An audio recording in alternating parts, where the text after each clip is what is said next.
Hi, welcome back to L&D Snippets.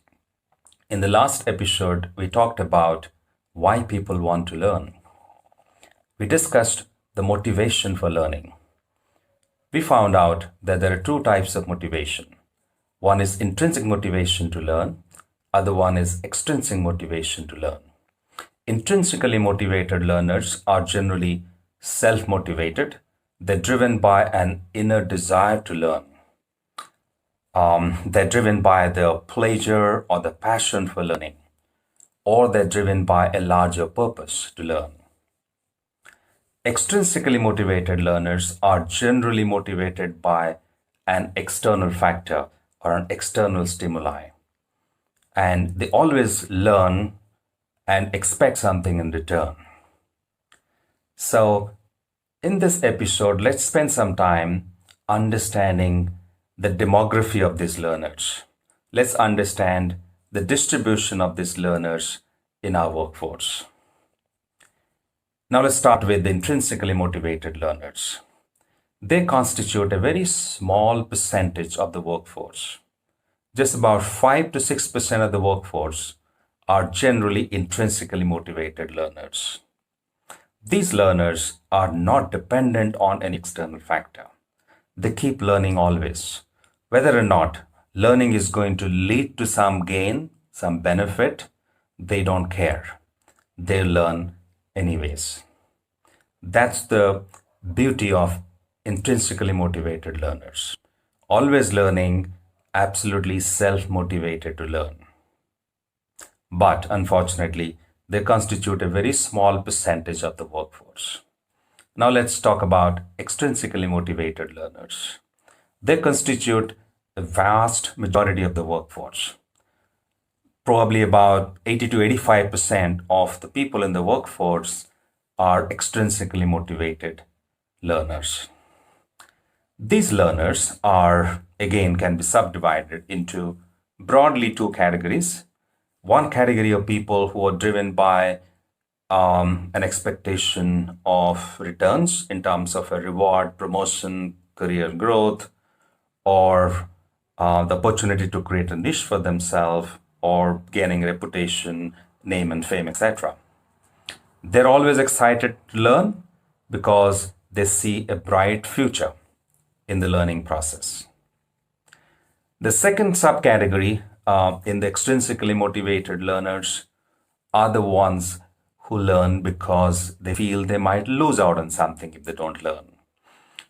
They have the fear of losing out on something. It's the risk of missing out on something or losing out on something drives them to learn. They may not be really as excited as the other set of people who are driven by a desire of some return in the learning process, but they're also active learners because they believe if they don't learn, they're going to miss out on something. So let me give an example. If your organization decides to implement or go for a large-scale implementation of a new platform, some people in the workforce may not be too happy because they have to learn something new. They have to learn how to use a new application or a new system, etc.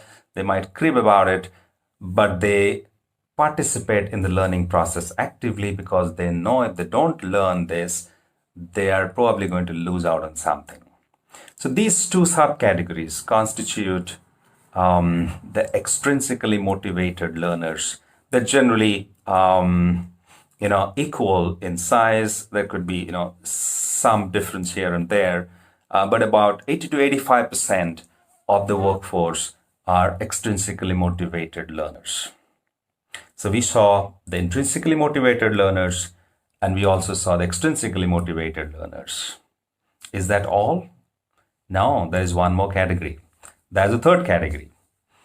There's a third category of people in the organization who are the other extreme. The ones who don't learn at all, who do not believe in learning. They refuse to learn when the opportunity comes their way. Why this happens? Why we have such people in the organization who do not learn at all? Well, that possibly could be three reasons. The The first reason could be they might just be too lazy to learn. You know, they may not really be interested in learning just because they're too lazy. The second reason could be they may be the ones who have a fixed mindset. They probably believe nothing will happen even if they learn. Their life is not going to change. They do not believe that learning is going to bring any benefit to them. They have probably given up. The third reason could be complacency. That could be some people who might just think that they know it all. They don't have to learn anything. They have learned everything. They don't need any additional learning. So these are the reasons why there are some people in the organization who refuse to learn. Why there's the third category of people. But again, they constitute a small percentage of the workforce, about 8 to 10%. So we looked at these three categories of people. Intrinsically motivated learners, a very small percentage of people, about 5 to 6% of the workforce. And we saw there are other extreme people who do not want to learn, who do not learn at all. Again, a small percentage, about 8 to 10% of the people.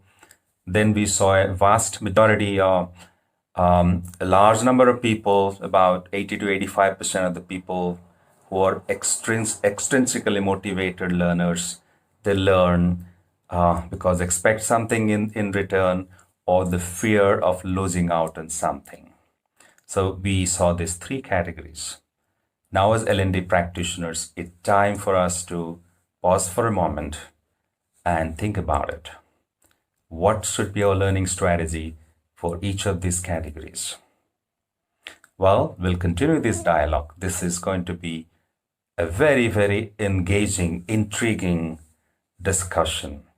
We'll continue this discussion. We'll keep sharing and learning from each other. But in the meanwhile, before I sign off today, I would request you to subscribe to this channel so that you can keep getting regular notification about the new videos, new L&D snippets getting uploaded to this channel. And continue to participate in the discussion and dialogue. Until then, goodbye. Stay blessed. Thank you.